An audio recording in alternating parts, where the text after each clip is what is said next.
मानुष जन्म दुर्लभ है, ये मिलन बारंबार। तरवर से पत्ता टूट गिरे, वो मोर न लगता डर।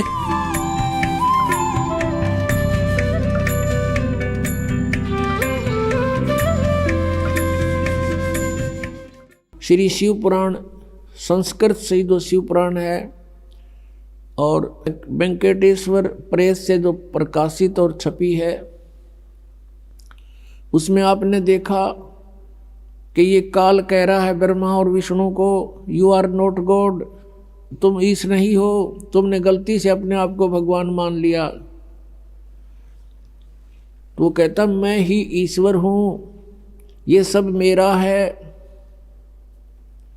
यहाँ परमात्मा कहते हैं स्वयं आकर के बताया है, और जिन महापुरुषों को वो मिले हैं उन्होंने उस परमात्मा की गवाही दी है।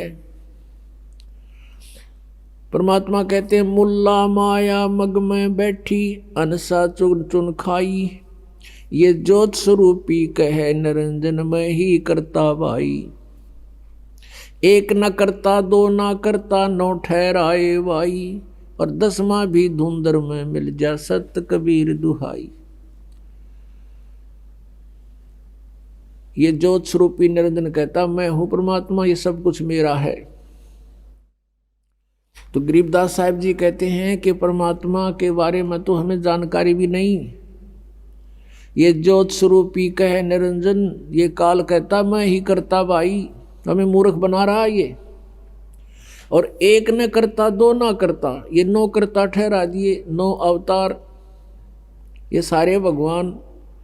और कहते 10वां भी धुंधर में मिलेगा, एक सत कबीर दुहाई। सत माने अविनाशी।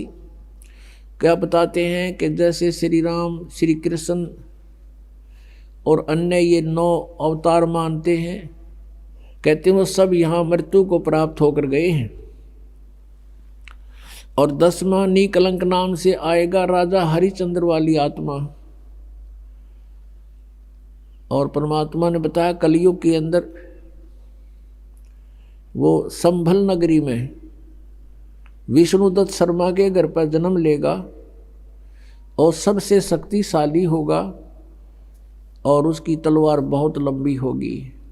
उस समय सभी व्यक्ति कृतघ्नी हो जाएंगे, कोई भी आन कान रह नहीं, मांसाहारी प्राणी होंगे, सब पाप आत्मा हो जाएंगी। उनको फिर वो 10वां अवतार काटेगा, सबको अपनी तलवार से नाश करेगा, जैसे परशुराम जी ने अक्षत्रियों को नाश किया था। अब यहाँ परमात्मा के विधान में और इस काल के विधान में बहुत अंतर है। जिसमें प्राणी अकर्मी हो जाते हैं, अधर्मी हो जाते हैं,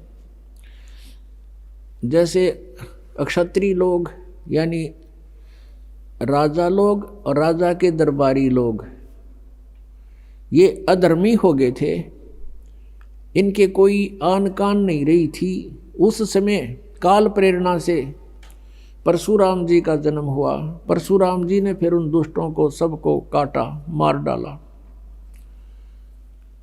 अब ये विधान है इस काल का कि निकम्मों को ऐसे सेट करना है, और परमात्मा का विधान है कि किसी बुरी आत्मा हो, अब वो अज्ञान से बुरी होगी और इस तत्व ज्ञान से वो ठीक हो जाएगी। तो परमात्मा का विधान है कि शायद निकम्मा आदमी हो उसको सत्संग सुनावे, तत्व ज्ञान से परिचित करावे, फिर अपने आप उसको विष दिखाई देगा, वो सब बुराइयों से बचेगा। लेकिन काल उस तत्व ज्ञान को नहीं चलने देता, उसको डर बना रहता है कि इससे परिचित होने के बाद प्राणी यहाँ नहीं रहेगा। इसलिए वो लोकवेद सुनाता है, अपने दूतों को भेजकर सारी जनता को भ्रमित करवाता है, और जिसका अभी तक हम दुष्परिणाम भोग रहे हैं।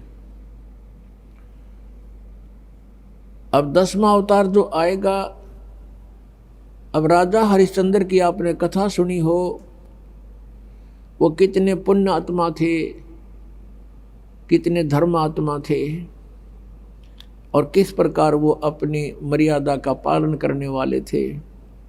बच्चे को भी बेच दिया, पत्नी को भी बेच दिया, आप भी बिक गया, लेकिन अपना सत नहीं छोड़ा। वो अब स्वर्ग के अंदर विद्यमान है, वो राजा हरिश्चंद्र वाली आत्मा। कुछ पनों को तो वहाँ नाश करवा दिया उसका स्वर्ग में, और फिर उसको श्रृंगार कर भेजेगा, 10वां अवतार बनाओगा, और उसकी के ड्यूटी लाओगा काल के इन सब को काट दे, जितने भी प्राणी बकवादी हो गए उस टाइम, एंड ऑफ द कलयुग।